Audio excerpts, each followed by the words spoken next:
Hey, welcome. I'm Christine Weber, and this is my weekly live stream. I'm usually here on Wednesdays. It just happens to be the day after the US presidential election, so I have a few things to say. Thank you for joining me. Please leave a comment and let me know other things you want me to talk about. And of course, I keep my focus to yoga. That's where my expertise is. And so I wanted to talk about yoga teachers and what the next 4 years may look like for us.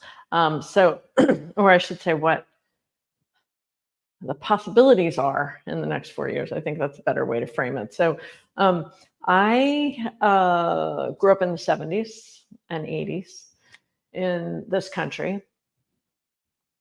I remember going to church in the late 60s. Actually, I was born in 1965. So I remember going to church in the late 60s and wearing hats and white gloves. Like, that's how old I am. I also remember that my mother couldn't get a credit card unless my father signed for it. I remember those days. I remember my mom's Bamberger's credit card that my dad had to get for her. Bamberger's was a department store where we lived in New Jersey at the time. So I remember that. I remember having two Black girls in my suburban class of 1,300.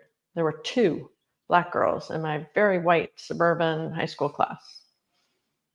I remember people whispering that they were thieves and they shoplifted. And I remember being too stupid and naive and unwoke to say, "You racist liars." I remember people telling me when I moved to San Francisco, I was in my early 20s, so this would have been in the late 80s, early 90s, that Chinese people can't drive because they have different eyes. Their eyes are too small. That's why they don't drive well. I remember being able to be like, "You racist idiot." Like, that's, I remember being able to say that. I remember almost getting raped once. I was in college. I almost got raped a few times, actually, to be honest. But this one time, I was in college and I had come in from a party. I was a little tipsy. I laid down on the couch right by the door to just, sleep because I was in college and stupid. And my roommates came in after me and they did not lock the door behind them. I went to college in a very urban area, Washington, D.C. So there were a lot of people around. And I remember being woken up in the middle of the night with somebody with their fingers in my ribs saying, "Lie back down. Everything's fine." I didn't lie down. I turned on the light. Then I started screaming. And before I could see his face, he ran out the door. My roommates came down. They heard me screaming. And they asked me what had been going on. And I told them that somebody was trying to sexually assault me. And they ran away when I screamed. With a gun in my ribs is what he told me. But I think it was probably his fingers. And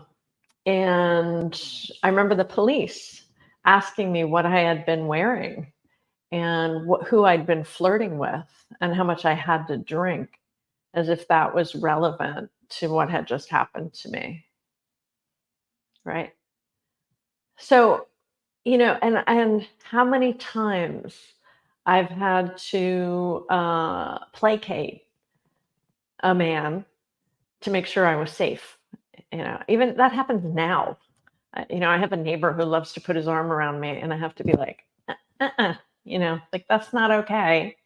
And I have to feel okay about doing that. And the fact that I have to do that, the fact that I have to tell a grown man not to touch me without my permission in this day and age speaks volumes to why a Black Asian woman was not elected. Right.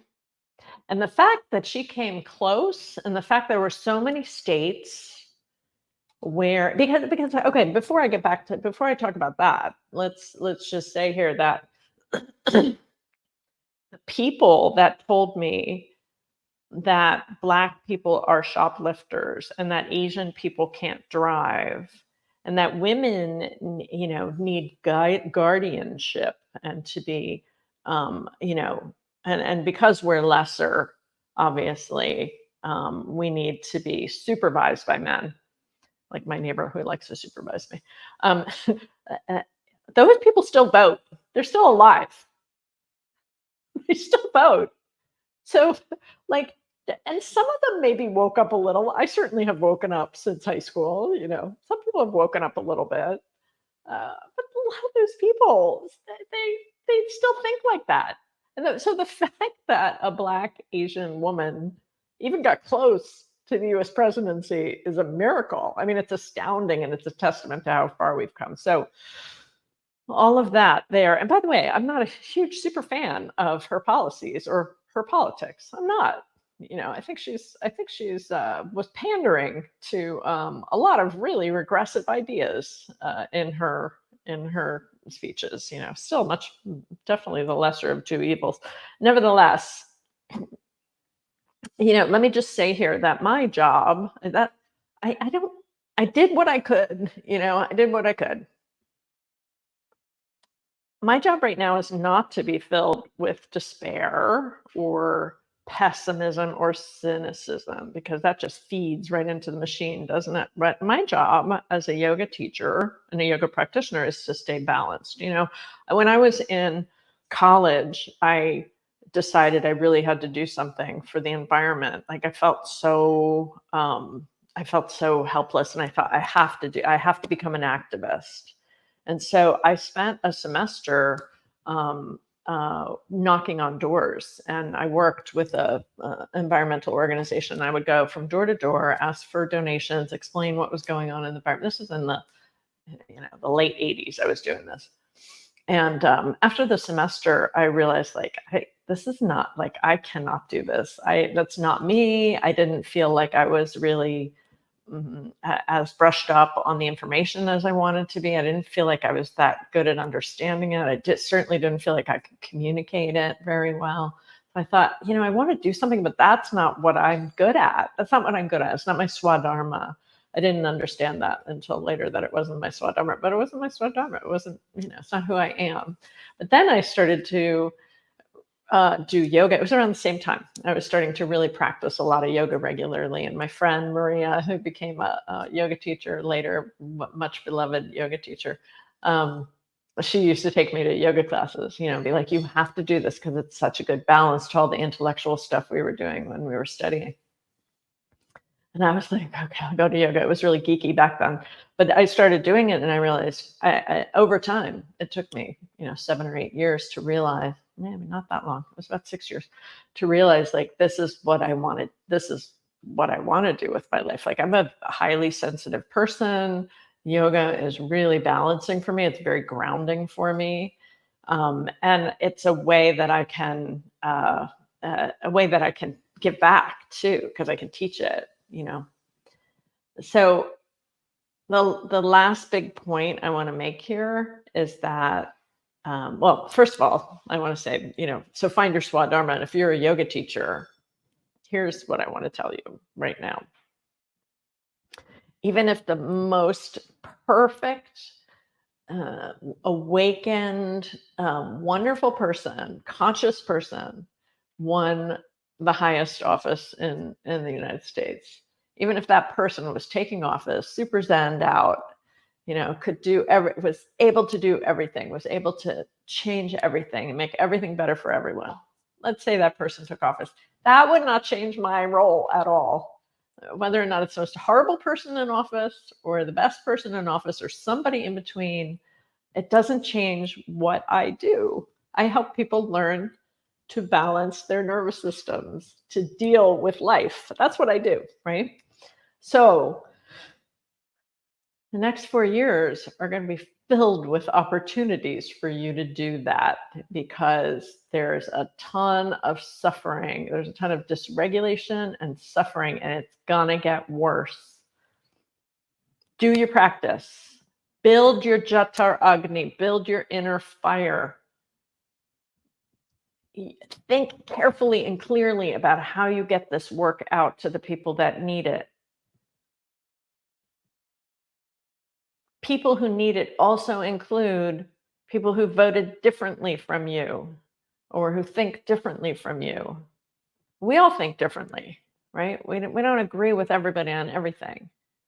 They give us this really bifurcated black and white, polarized kind of options. That's ridiculous. It's ridiculous. That's not who we are. We have plenty of things in common. So we can't necessarily, walk into our yoga classes or get online to our yoga classes and start spewing about politics. I'm not necessarily sure. I mean, some people, that's their thing. But for me, I want to make sure that everybody can balance their nervous system. I have a fantasy that the most sociopathic, insane world leaders learn to do yoga because it will help them to change their perspective. It'll help them to see that we're not disparate individuals, we're intimately connected. And my actions affect other people, and my decisions about policies affect people. And so I better make good decisions. That's the kind of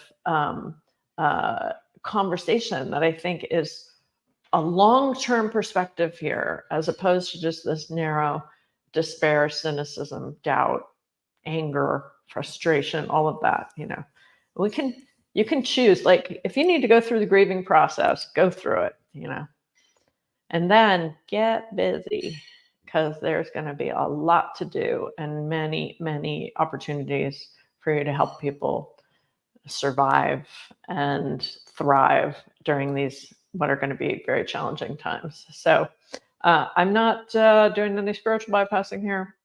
I'm not interested in whitewashing anything that's happened. Not interested in making any statements that everything is just going to be fine. No, but that doesn't mean that you need to get dysregulated about it. It doesn't mean that you need to capitulate. In fact, quite the opposite is the case, right? This is a time to get really strong, really centered, really focused, really grounded, so that you can engage in the work that's ahead and show up for yourself, for your family, for your friends, for your students with a lot of clarity and focus. Sorry, my phone just went off there. A lot of clarity, a lot of focus, a lot of love in your heart. That's what we need right now. We're going to take care of each other. It's going to be, it's not going to be okay, but we're going to get through it. So thank you. Thanks so much for being here. Leave a comment, and let's move together. Take care.